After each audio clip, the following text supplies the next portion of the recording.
Le coronavirus a montré à quel point la science devrait être intégrée à toutes les grandes décisions, écrit le professeur Ruth Morgan. Les scientifiques ont été au centre de la lutte contre le coronavirus.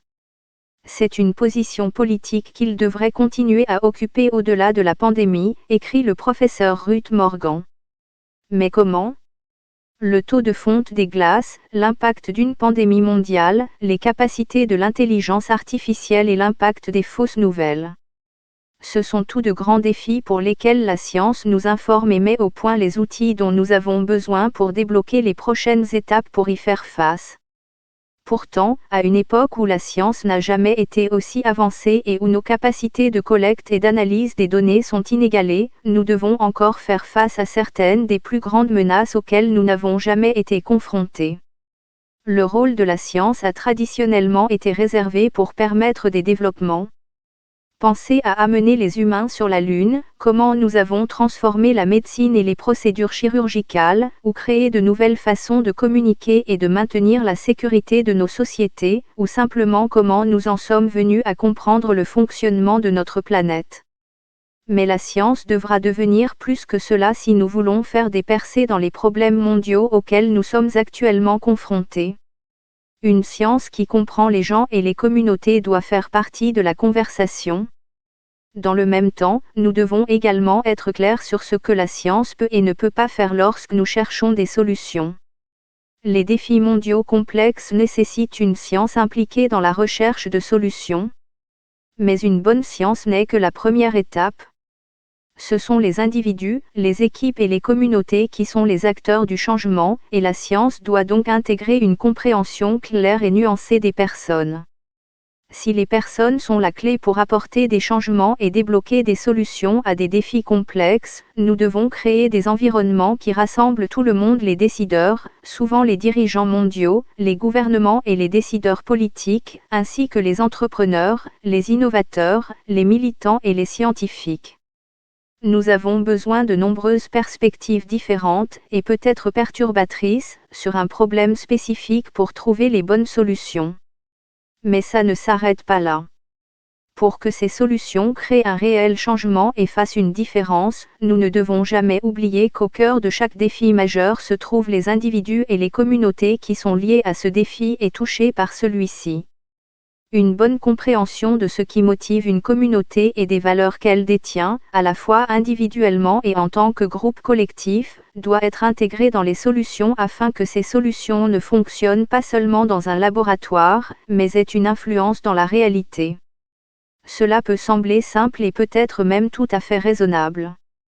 Pourtant, la façon dont nous impliquons la science dans les décisions politiques importantes, et intégrons à la fois les connaissances techniques et la compréhension de l'impact plus large sur les communautés affectées, est très variée.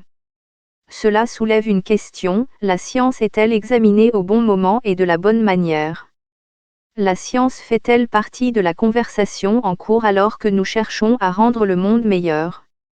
Nous avons vu une gamme de réponses différentes à la pandémie mondiale et à l'implication de la science dans les décisions politiques, de la fermeture des frontières et de la restriction de tous les mouvements de personnes à la distanciation sociale, la politique des masques faciaux et la création d'exemptions pour certains groupes de personnes. Dans d'autres domaines, tels que le développement de la technique d'édition de gènes CRISPR et son application aux humains, la réglementation de la technologie et son interaction avec la société ont varié de la même manière dans différents États et nations. Les défis mondiaux transcendent les gouvernements, les frontières internationales, les conseils de direction, les programmes à court terme et les silos traditionnels. Par conséquent, si la science qui intègre une compréhension des personnes est l'une des clés pour faire des percées dans ces défis mondiaux critiques auxquels nous sommes confrontés, nous devons intégrer des scientifiques dans les équipes décisionnelles et les organes de direction. Cela nous laisse avec une autre question, cela pourrait-il vraiment être faisable ? Le programme Jeunes scientifiques du Forum économique mondial vise à rassembler certains des plus brillants esprits scientifiques du monde entier. En tant que jeunes scientifiques, nous avons trouvé un rôle pour les scientifiques en tant qu'ambassadeurs et communicateurs, et pas seulement en tant qu'experts en la matière. Il est bien connu maintenant que l'augmentation de la diversité conduit généralement à une créativité accrue, une plus grande innovation, une résolution plus rapide des problèmes et une meilleure prise de décision, et dans les entreprises, cela conduit à des bénéfices accrus et à une meilleure réputation. Nous avons vu cela en action au sein du forum, car cela crée des opportunités lors de réunions physiques et dans des contextes en ligne pour les interactions entre les scientifiques, les décideurs et les dirigeants mondiaux, issus des secteurs de la technologie, des affaires et de la création. Cela peut et doit se produire dans plus de contextes, grands et petits. Ce type de dialogue, souvent lancé lors d'événements spécifiques, se poursuit tout au long de l'année et crée des conversations. Les conversations sont essentielles.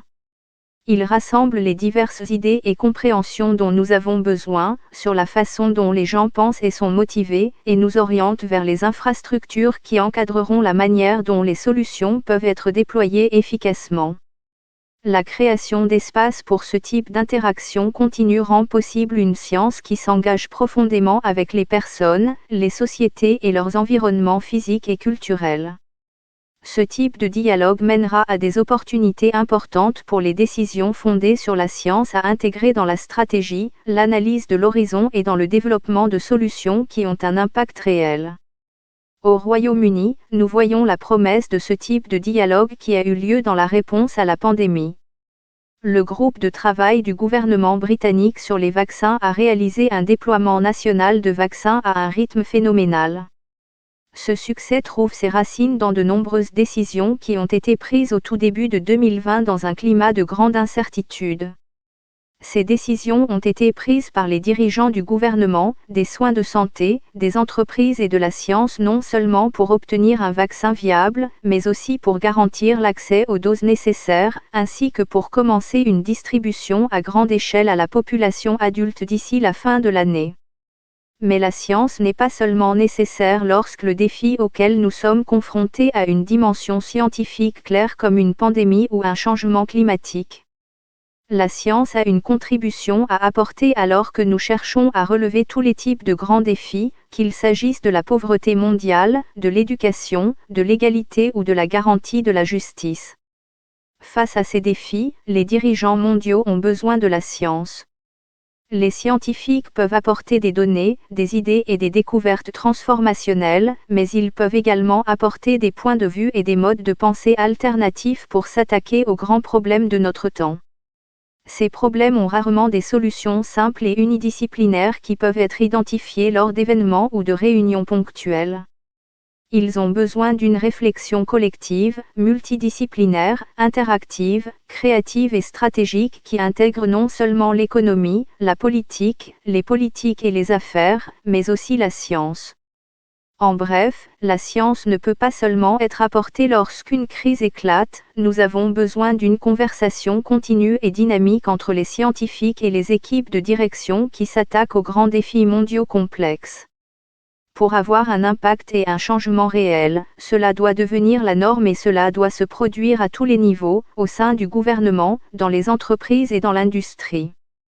Nous n'avons jamais vécu à une époque où la création d'opportunités pour les scientifiques d'être intégrés dans le leadership mondial et la prise de décision était plus urgente.